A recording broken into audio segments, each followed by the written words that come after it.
예, 감사합니다. 우리 옆에 분들에게 주님의 이름으로 사랑합니다. 함께 하겠습니다. 예, 주님의 이름으로 사랑합니다. 오늘 말씀은 계속 압살롬의 반란에 대한 이야기인데, 다윗의 아들 압살롬은 대부분의 이스라엘 지파들의 지도자가 됐습니다. 지도자가 돼서 다윗보다 더 많은 군사들을 이끌고 아버지에게 반란을 일으켰습니다. 반역이 일어난 상황이 얼마나 급박했는지 이 예루살렘은 천혜의 요새라고 합니다. 수비만 해도 함락이 정말 어려운 곳이라고 하는데 재빨리 도망쳐서 요단강을 건넜습니다. 굉장히 상황이 급박했죠. 다윗은 일단 요단강을 건너서 피난을 한 후에 전열을 정비해서 압살롬의 반란군과 전투를 합니다. 그런데 지금 상황이 조금 복잡하죠. 세상에 아들을 사랑하지 않는 아버지가 있을까요? 그렇다고 아버지를 죽이겠다고 반란을 일으킨 아들의 손에 패배해서 죽을 수도 없는 일이고, 아들이 아버지에게 반란을 일으킨 상황에서 최상의 결과는 무엇이었을까요? 다윗에게. 여러분들이 다윗이라면 어떤 게 최상의 결과일까요? 여러분들이 다윗인데 아들이 아버지 죽이겠다고 쫓아오고 있습니다. 그러면 아버지도 아들과 싸워야 되는데 이 상황에서 최선의 결과는 무엇이었을까요? 굉장히 어렵습니다. 그래서 다윗은 압살롬과의 전투 전에 군대 장관 요압에게 이렇게 당부를 합니다. 우리 사무엘하 18장 5절 함께 읽어보겠습니다. 시작. 왕이 요압과 아비새와 이때에게 명령하여 이르되 나를 위하여 젊은 압살롬을 너그러이 대우하라. 여기까지만 읽겠습니다. 어떻게 하라고요? 너그러이 대우하라 라고 했어요.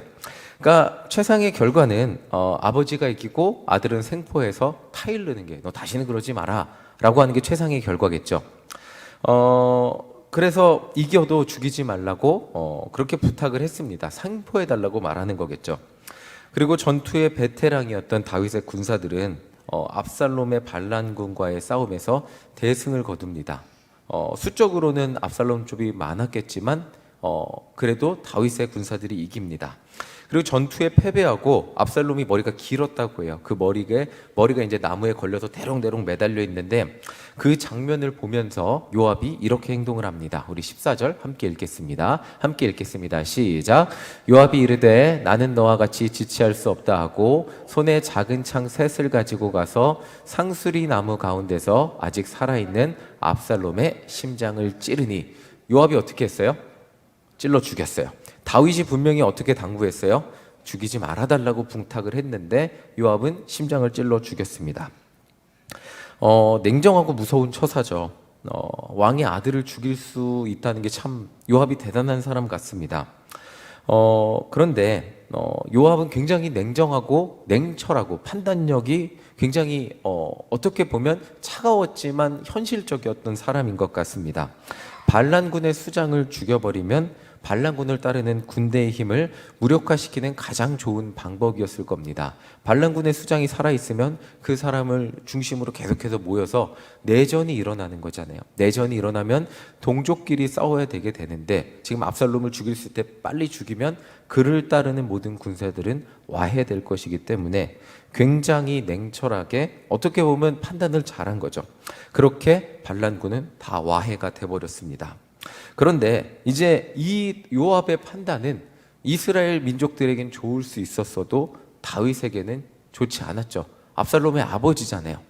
요압이 압살롬을 죽였는데 다윗은 압살롬의 아버지였습니다. 그렇다면 만약 여러분들이라면 또 여쭤보겠습니다. 이 상황은 어떠실 것 같습니다. 어떠실 것 같습니까? 반란군은 무찔렀어요. 근데 반란군의 대장 압살롬은 죽임을 당했어요. 그러면 반란군을 토벌하고 왕의 자리를 지킨 것에 대해서 우리 군사들에게 고맙다고 해야겠죠. 내 아들 죽여줬는데. 되게 어렵죠. 예. 아들이 죽었으니까 슬퍼해야 하는 것도 맞죠. 예. 어렵습니다. 다윗은 이 상황에서 어떻게 했는지 보겠습니다. 사무엘하 18장 33절 함께 읽어보겠습니다. 시작. 왕의 마음이 심히 아파 문 위층으로 올라가서 우니라. 그가 올라갈 때에 말하기를 내 아들 압살롬아, 내 아들 압살롬아, 차라리 내가 너를 대신하여 죽었더면 압살롬 내 아들아 하였더라. 와, 이 다윗의 반응은, 예, 저도 아빠니까 이게 참 너무 힘듭니다. 다윗의 반응은 반란군을 토벌했다는 기쁨보다 아들이 죽었다는 슬픔이 훨씬 한 100배는 더 큰 것 같아요. 훨씬 더 컸음을 알 수 있습니다. 얼마나 슬픔이 컸던지 내가 너를 대신하여 죽었더라면 이런 말을 합니다. 굉장히 슬펐다는 거죠. 저도 이 마음이 아빠니까 어느 정도 충분히 이해가 됩니다. 그런데 문제는 다윗이 슬퍼하는 압살롬의 죽음은 반란군의 죽음이었기 때문에 문제가 됩니다. 다윗을 위해 열심히 싸웠던 그 군사들이 다윗 편이잖아요. 그렇죠? 다윗을 위해 싸워줬는데 결국 다윗을 슬프게 만들었어요. 이게 다윗의 밑에서 일하는 사람들의 딜레마인 거예요. 다윗을 위해 최선을 다해 싸웠는데 그 결과 다윗이 슬퍼하고 있어요. 이게 굉장히 힘든 상황입니다. 사무엘하 19장 3절 읽어보겠습니다. 시작.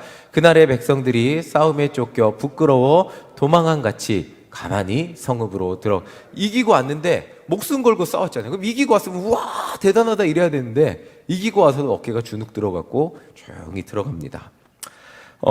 이 다윗의 군사들을 조금 더 설명을 하자면 이 잘 나갈 때 다윗과 함께했던 군사들 조금 다릅니다. 뭐냐면 온 이스라엘이 다윗을 향해 지금 공격을 하는 상황에 다윗을 위해서 목숨 걸고 따라온 정예병이었어요.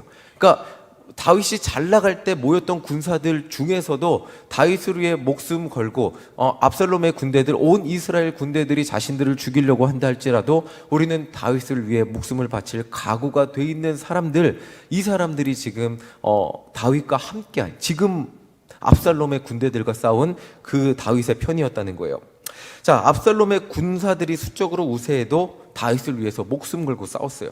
다윗이 직접 나가서 압살롬의 반란군하고 싸운다고 하니까 이 군사들이 얼마나 충성심이 좋았냐면 그 전쟁 압살롬의 군사들과 싸우기 전에 다윗에게 이렇게 말을 합니다. 사무엘하 18장 3절 우리 함께 읽어보겠습니다. 시작.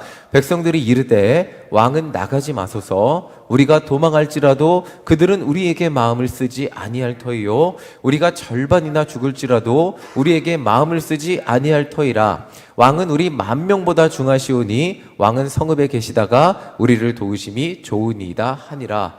지금 사실 이 내전은 대장만 죽으면 끝나는 일이에요. 대장만 죽으면 끝나는 일이기 때문에 다윗만 나가서 그냥 하면 그냥 나라는 내전이 안 일어나는데 이 다윗을 쫓아온 군사들은 정말 다윗에 대한 충성심이 정말 컸기 때문에 다윗은 다치면 안 된다고 성에 계시라 그러고 우리가 나가서 싸우겠다고 할 정도로 굉장히 충성심이 강한 군사들이었어요. 다윗을 위해 목숨을 걸고 쫓아온 거예요. 온 이스라엘이 다윗에게 등을 돌렸어도 이들은 등 돌리지 않았어요. 근데 이들이 다윗을 위해 목숨 건 결과 정말 수많은 압살롬의 편들이 자기들을 위해 자기들을 죽이려고 해도 그들과 싸워서 승리를 얻은 결과 다윗을 위해 목숨을 건 결과 어떻게 됐어요? 지금 다윗의 슬픔을 마주하고 있는 거예요. 오히려 다윗을 위해 목숨을 걸고 싸운 군인들이 죄인처럼 들어오고 있습니다. 이 굉장히 아이러니한, 굉장히 딜레마가 있는 상황인 거죠. 이 상황은 정말 무언가 잘못되어도 한참 잘못된 상황이었습니다. 그래서 다윗의 군대 장관 요압이 대놓고 찾아가서 이제 직언을 하는 거예요. 19장 6절 함께 읽어보겠습니다. 다윗 왕 이렇게 하시면 안 됩니다 라고 하면서 이렇게 직언을 합니다. 함께 읽어보겠습니다. 시작. 이는 왕께서 미워하는 자는 사랑하시며 사랑하는 자는 미워하시고 오늘 지휘관들과 부하들을 멸시하심을 나타내심이라. 오늘 내가 깨달았으니 만일 압살롬이 살고 오늘 우리가 다 죽었더라면 왕이 마땅히 여기실 뻔하였나이다 라고 지금 요압이 가서 이렇게 당신을 위해 우리가 목숨 걸었더니 대체 우리를 어떻게 생각하시는 겁니까? 압살롬이 살고 우리 다 죽었으면 왕 이렇게 안 슬퍼할 거잖아요. 이렇게 대놓고 말하고 있는 거예요.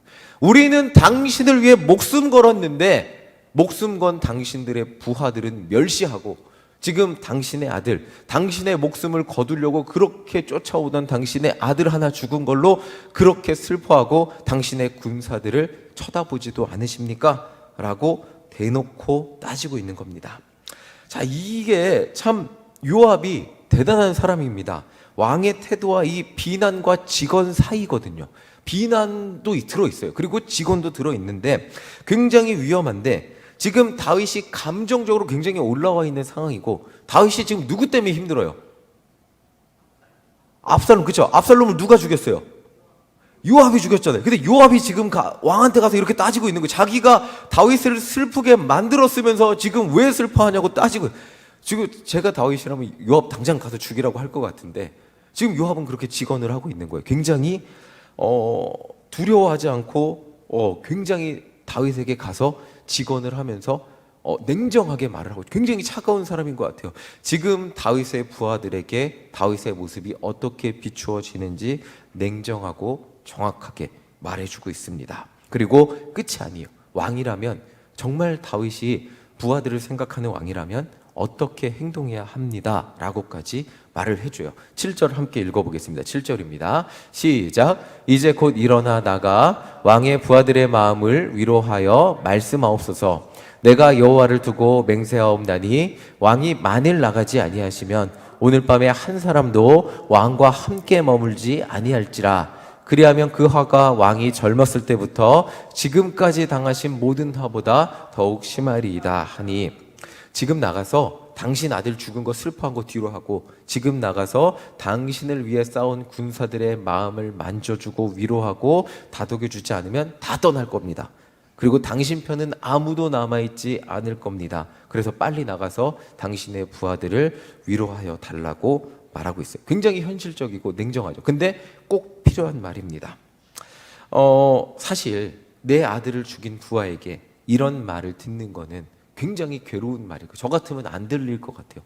그런데 다윗은 자신의 아들을 죽이고 자신을 향해 이렇게 냉철하고 어떻게 보면 공격적으로 말하는 요압의 자기 신하의 말을 다 들어줍니다.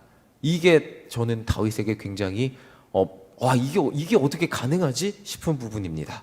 그리고 요압의 말대로 이렇게 행동을 합니다. 우리 8절 함께 읽어보겠습니다. 8절입니다. 시작. 왕이 일어나 성문에 앉음에 어떤 사람이 모든 백성에게 말하되 왕이 문에 앉아 계신다 하니 모든 백성이 왕 앞으로 나아오니라. 이스라엘은 이미 각기 장막으로 도망하였더라. 자, 지금 다윗은 자신의 아들을 죽여서 자신이 지금 느끼는 슬픔의 원인을 만들어낸 요압이라는 사람의 말을 듣고 있어요. 그 듣는다는 게 그냥 귀로 듣는 게 아니고 마음으로 듣고 행동으로 옮겨주고 있어요. 그리고 그때 그렇게 행동을 합니다. 다윗은 아들이 죽은 슬픔을 뒤로 하고 요압의 말대로 성문에 앉아서 자신을 위해 목숨을 걸고 싸워서 승리한 군사들을 치하했습니다. 바로 그때 압살롬의 반란이 정리가 되었습니다. 아마 모든 군사들이 다윗이 얼마나 슬프고 마음이 아픈지 알 거예요. 다 알죠. 기죽어서 들어왔으니까. 그런데 그럼에도 불구하고, 그 슬픔이 있음에도 불구하고 그 슬픔을 이겨내고 다시금 왕의 모습으로 돌아와서 왕의 자리에 앉아서 자신들을 위로하고 치하할 때 다윗을 위해 목숨을 걸었던 군사들은 다시금 다윗을 믿고 따를 수 있는 그런 자신들의 왕으로 섬길 수 있게 되었습니다. 정리하면 다윗은 요압의 쓴소리를 들었어요. 그리고 귀로 듣고 그거를 받아들인 덕분에 반란을 정리할 수 있었어요. 그리고 예루살렘 성으로 다시 돌아갈 수 있게 되었습니다. 그리고 다시금 온 이스라엘 왕으로서 예루살렘으로 돌아갈 때 다윗이 또 마주했던 게 뭐냐면, 하나님의 이름까지 팔아서 자신을 저주했던 시므이가 무릎 꿇고 자기를 용서해달라 그러는 거예요. 그리고 자신의 아들 편을 들어서 자신을 죽이려고 했던 이스라엘 사람들이 와서 자기들도 이제 다윗 왕의 편이라고 막 그렇게, 아니 지금 불과 며칠 전만 해도 자신을 죽이려고 쫓아왔던 그 사람들이 다시 지금 다윗 왕의 편이라고 하면서 막 오는 그 사람들 자신을 죽이려고 할 때는 언제고, 아들이 죽자 다시금 찾아와서 자신을 왕으로 모시려고, 그렇게 왕으로 모시려고 찾아와서 다윗의 출신 족속 유다 지파가 다윗을 막 챙겨서 모시고 갔거든요. 왜 유다 지파만 챙기냐라고 하면서 우리도 다윗 왕을 모셔야겠다 하고 싸우는 모습을 봐야 됐습니다. 아니 엊그저께까지만 해도 나를 죽이려고 했는데, 그리고 하나님의 이름을 팔아서 나를 저주했는데, 그 사람들이 모두 자신을 왕이라고 다시 자신 앞에 무릎 꿇는 장면을 보면서 저 같으면 아마 죽이고 싶었을, 벌 주고 싶었을 생각, 뭐 죽이지 못할 수도 있죠. 그런데 다윗은 다시금 온 이스라엘의 왕이 되어서 누구도 죽이지 않고 왕이 뭐야? 백성을 사랑하고 백성을 품어주는 그런 모습을 보여주고 있습니다. 다시금 왕의 모습으로 돌아온 것을 보게 됩니다. 왕으로서 산다는 것이 어떤 것일까요? 누구나 부러워할 일인 것 같아요. 왕이 되면. 그런데 오늘 말씀은 왕으로서 산다는 것이 어떤 것을 포기해야 되는지 우리에게 알려주는 말씀이기도 해요. 이 말씀을 우리에게 적용해 보겠습니다. 우리는 베드로전서에 이렇게 돼 있죠. 왕 같은 뭐라 그러죠? 제사장이자 그러죠. 우리는 하나님께 구원받은 하나님의 백성이에요. 거룩한 나라고. 그리고 사명자입니다. 그러면 사명자로 산다는 것은 무엇을 의미할까요? 오늘 말씀의 결론이 사명자로 이어지면 우리에게 얼마나 큰 부담이 찾아오게 되는지 생각을 해보게 됩니다. 1차적으로 저도 가족의 행복을 위해 살고 싶습니다. 그래서 이 말씀이 굉장히 부담스럽게 다가오게 됩니다. 단순히 이 말씀을 이렇게 적용하지는 않았으면 좋겠어요. 가정의 행복을 포기하고 옛날 목사님들처럼 가족을 뒤로하고 주의 일만 할 때 하나님이 다 책임져 주신다. 가족은 다 팽개쳐도 된다. 뭐 그렇게 가정의 행복을 포기하고 사명만 감당하라. 이 결론은 아닐 거예요. 사명자로 살아가기 위해서 다시 제가 좀 정리해서 결론을 내리다 보면 때로는 사명자로 살아가기 위해서 우리가 느끼는 개인의 슬픔이 있고요. 개인의 아픔도 있고 때로는 눈물도 있고요. 여러 가지 개인적인 어려움이 있을 수 있어요. 그런데 사명자로 살아가기 위해서는 그 모든 것들을 때로는 뒤로 하고 그것들을 감내하고 감당하고 사명의 자리를 지켜야만 할 때가 있다는 것입니다. 그럼 우리는 모두 인간이기에 내 것이 먼저가 되고 내 가족의 행복, 내 개인의 행복, 내가 원하는 내 감정이 우선이 될 때가 너무나 많이 있습니다. 그래서 개인의 감정에 무너질 수 있고요. 사명의 자리를 지키다가도 감정에 무너질 수 있고요. 아픔에 무너질 수 있고 관계에 무너질 수 있고 건강에 무너질 수 있습니다. 다윗도 오늘 압살롬의 죽음, 아들의 죽음이 충분히 한 개인을 무너뜨릴 수 있는 문제라는 것을 보게 됩니다. 그렇죠? 저의 아이가 죽는다면 저도 충분히 무너질 것입니다. 그런데 그의 결정, 그의 옆에 정말 가시 같았던 요압이 있었어요. 어떻게 이렇게 가시 같은 사람이 옆에 있었는지 모든 슬픔의 원흉 같기도 하고 다윗의 모든 눈물의 원흉 같기도 한 요압이 다윗의 곁에 있었어요. 그리고 다윗의 옆에서 정말 마음을 어떻게 그렇게 차갑게 말할 수가 있죠? 마음을 후벼파면서 한마디도 공감해주지 않고 당신은 왜 그렇게밖에 못합니까? 라고 막 마음을 후벼파면서 말을 하는데 근데 그 말이 다윗을 슬픔을 딛고 일어서게 만들었어요. 이게 너무나 오늘 말씀에서 기가 막힙니다. 좀 사실은 속이 상하게 어이가 없는 말씀이기도 한데 지금 요압이 그렇게 후벼 팠을 때 다윗은 그 슬픔을 딛고 현실을 바라보고 일어나게 됐습니다. 우리에게 비슷한 어려움이 찾아와요. 신앙생활을 하다 보면 우리가 사명을 감당하다 보면 처음에 목사님이 권유할 때는 어때요? 할 수 있을 것 같아서 해요. 올해는 할 수 있을 것 같아요. 예상하지 못했던 지금 상황은 할 수 있으니까. 그런데 하다 보면 어때요? 인생이 매번 똑같습니까? 때로는 몸이 안 좋아지기도 하고요. 가정이 어려워지기도 하고요. 재정이 어려워지기도 하고 자녀가 어려움을 겪기도 합니다. 이전과 다른 상황들이 언제나 우리에게 시험거리로 찾아와서 내년은 도저히 안 되겠다. 이제 조금 쉬어야겠다 라는 생각이 찾아오는 순간들이 찾아옵니다. 그래서 일단 내년은 조금 쉬고 가족의 상황이 조금 좋아지면 목사님 할게요. 먹고 사는 문제가 해결되면 할게요. 건강의 문제가 해결되면 다시 하면 좋을 것 같다는 그런 생각을 해보게 돼요.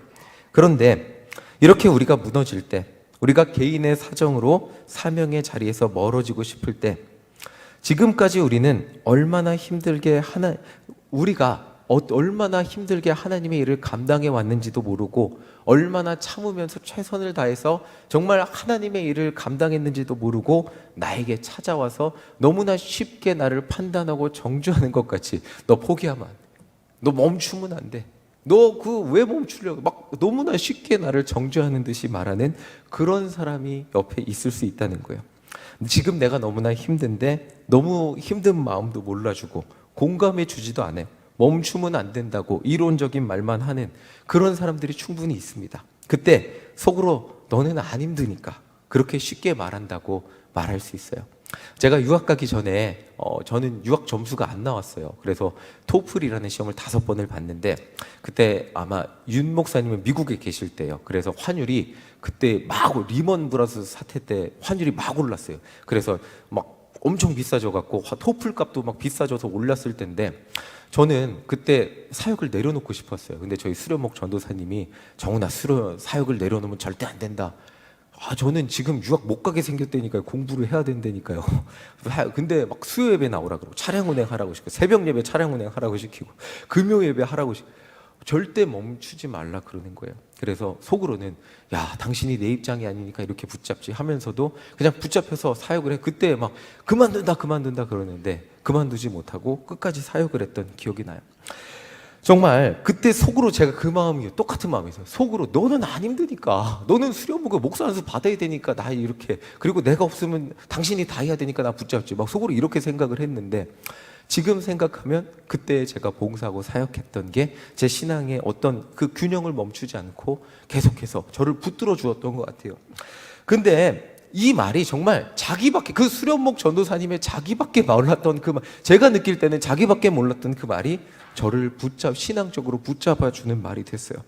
너무 이기적인 말같이 느껴지고 너무 그냥 불편한 말이었는데 안 그래도 나 점수 안 나오는데 자꾸 교회 나오라 그래서 그 수요일에도 하루 12시간씩 영어 공부를 해서 그래도 유학을 갈까 말까인데 지금 못 가게 생긴 상황인데 수요 예배 나오고 차량 운행하라 그러고 끝나면 차량 운행하라고 시키고 막 그런 상황에서 정말 내 상황을 알면서 어떻게 저렇게까지 말할 수 있나 그렇게 한 말이기도 하지만 그 말이 나를 사명의 자리를 떠나지 않도록 지켜주는 말이 되었다는 거예요.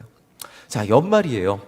수많은 이유들이 내가 지켜왔던 사명의 자리를 떠나고 싶게 떠날 이유들이 정말 많아집니다. 연말이 되면 지금까지 지켜왔던 것들이 떠나고 싶어지는 이유들이 많이 생깁니다.